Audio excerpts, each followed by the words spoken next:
Të dashur teleshikues, ju përshëndes. Po fillim lajmet në televizionin 4+. Aksidentet në Lushnjë dhe në Fier kanë lënë pas një të vdekur dhe një të plagosur rënd. Në Lushnjë, automjeti përplaset me shtyllën e ndriçimit, duke plagosur në gjendje të rënd drejtuesin, kurse në Fier, automjeti përplaset me biçikletën, duke lënë pa jetë drejtuesin e saj. Kjo javë ka nisur me aksidente që kanë shkaktuar viktima dhe të plagosur rënd në rrugët e Lushnjës dhe Fierit. Në Lushnjë, pak minuta pas mesnatës, një mjet tip Audi drejtuar nga Alessandro Braholli në dalje jugore të Lushnjës është përplasur me shtyllën e ndriçimit rrugor në rreth rrotullimin e Savrës. Drejtuesi i mjetit ka marrë plagë të rënda nga përplasja e fortë me shtyllën e ndriçimit dhe ndodhet në spitalin e Fierit jashtë rrezikut për jetën. Sipas policisë, në vendngjarje dyshohet se njeriu nuk e ka parë rreth rrotullimin dhe duke dalë nga qyteti i Lushnjës i ka rënë drejt për drejt aksit rrugor. Policia ka shkuar menjëherë në vendngjarje dhe po punon për zbardhjen e shkaqeve të aksidentit. Kurse në aksin Roskovec Berat, pranë fshatit Strum, ka ndodhur paraditjen e kësaj të hëne një aksident me vdekje. Automjeti drejtuar nga Jamar Bertoro është përplasur me një shtetas i cili po udhëtonte me biçikletë dhe përpasoj ka humbur jetën. Shtetasi i identifikuar si Gëzim Xhoka, 50 vjeç, banues në Strum. Në vendngjarje kanë bërritur menjëherë shërbimet e policisë dhe grupi hetimor, të cilët po punojnë për zbardhjen e shkaqeve të këtij aksidenti me pasoja fatale. Drejtuesi i automjetit është shoqëruar në komisariat për veprime të mëtejshme procedurale, ndërsa materialet në ngarkim të tij ju referuan prokurorisë pranë gjykatës së parë të jurisdiksionit të përgjithshëm Fier për veprime të mëtejshme. Gara me kuaj në Bregdetin e Darzezës u organizua për festat e 28-29 nëntorit dhe morën pjesë 16 kalorës nga Shqipëria, Lugina e Preshevës dhe Kosova. Fjeraku Beso Shkrela me Kalin Luna ka fituar çmim për të disatën herë radhazi.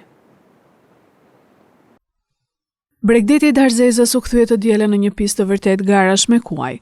Në aktivitetin e zhvilluar në kuadër të festave të 28-29 nëntorit, morën pjesë 16 kalorës nga gjithë Shqipëria, Lugina e Preshevës dhe Kosova.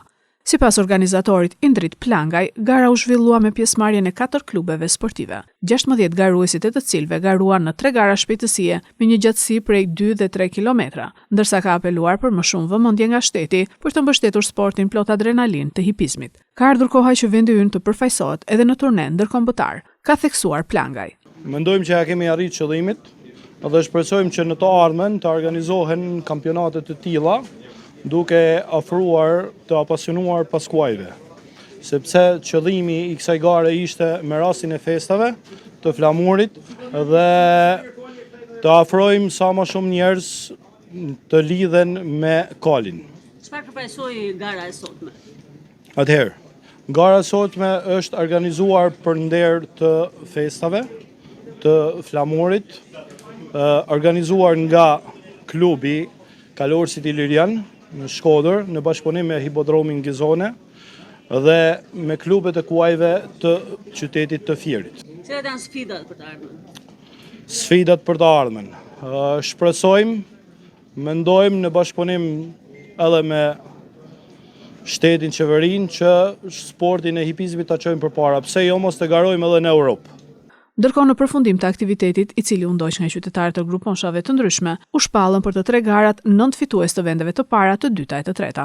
Por fjeraku Beso Shkrela me Kalin Luna ka fituar për të disatën herë radhazi, duke krijuar ovacione tek të pranishmit.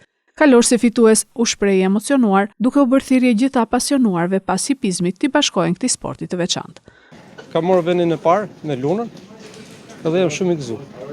Nuk është era e parë apo jo që jeni Kam kampion? bërë shumë gara dhe kampion, domethënë herë për herë jam. Pastaj më vonë Për të sajtën herë jeni kampion?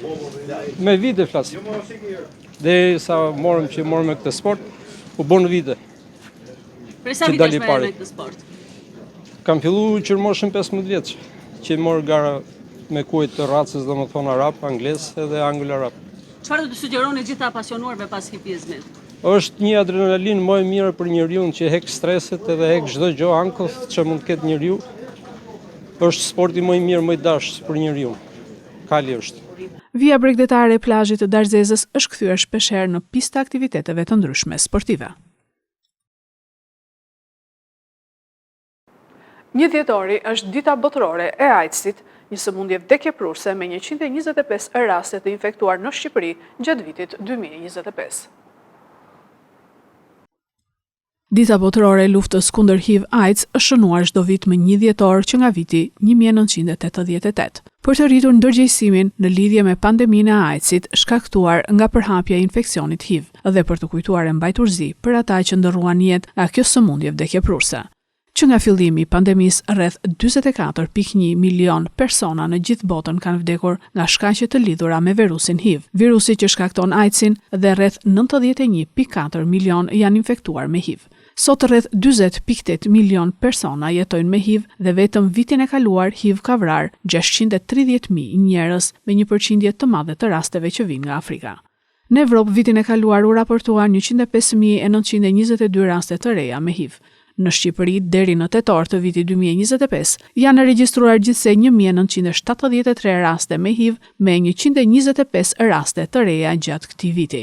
Nga viti 1993 deri këtë vit në Shqipëri, në numrin total të prekurve, meshkujt zen 73%, ndërsa pjesa tjetër 27% janë femra.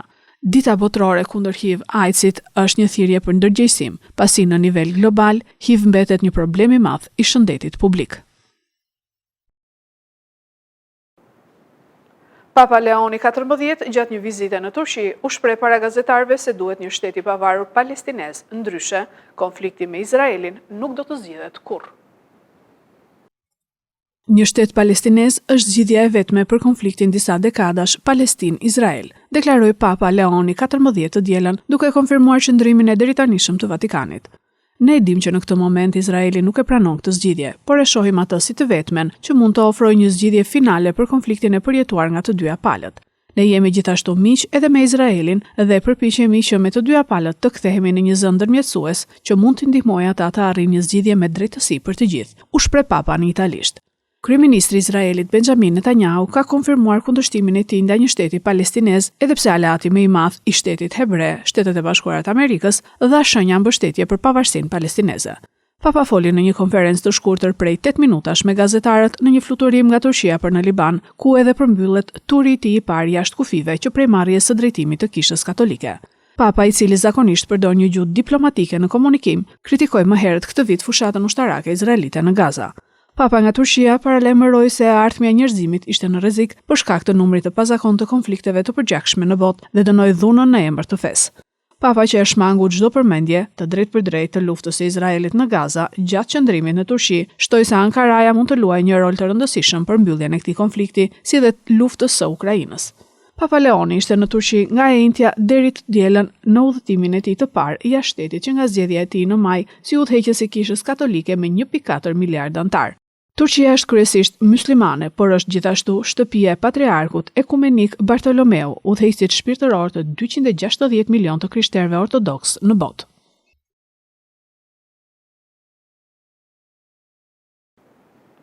Inteligjenca artificiale po hyn në botën reale. Disa kompani teknologjike në Japoni dhe Kinë po zhvillojnë robot humanoid.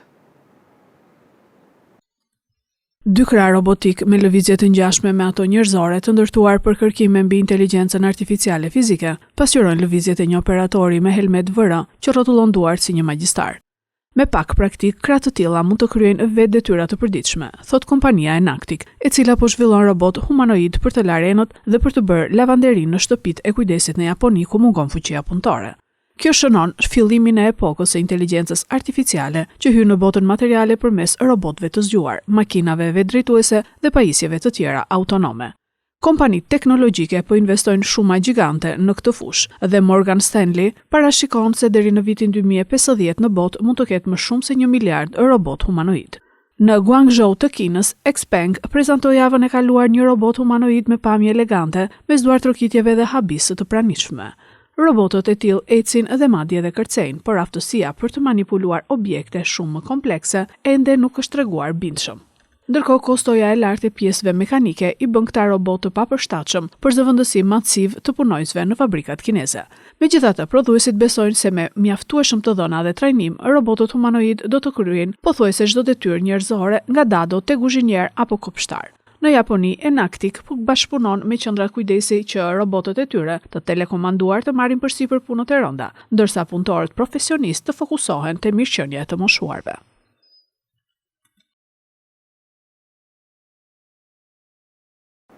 Këto ishin lajmet tona për sot. Lajmet i gjeni edhe në internet në website-in 4plusmedia.tv. Bashkë mirupafshim.